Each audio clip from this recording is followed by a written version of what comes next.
জুলাই যোদ্ধারা দেশের স্বাধীনতা ও সার্বভৌমত্ব রক্ষা করেছেন বললেন তারেক রহমান।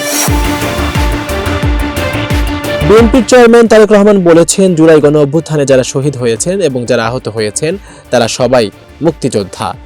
যেভাবে 1971 সালে মুক্তিযোদ্ধারা দেশের স্বাধীনতা অর্জন করেছিলেন, ঠিক তেমনি 2024 সালে জুলাই যোদ্ধারা দেশের স্বাধীনতা ও সার্বভৌমত্ব রক্ষা করেছেন। আজ রোববার রাজধানীর কৃষিবিদ ইনস্টিটিউটে জুলাই গণঅভ্যুত্থানে শহীদ ও আহত পরিবারের সদস্যদের সাথে মতবিনিময় সভায় তিনি এসব কথা বলেন। এতে সভাপতিত্ব করেন বিএনপির স্থায়ী কমিটির সদস্য নজরুল ইসলাম খান।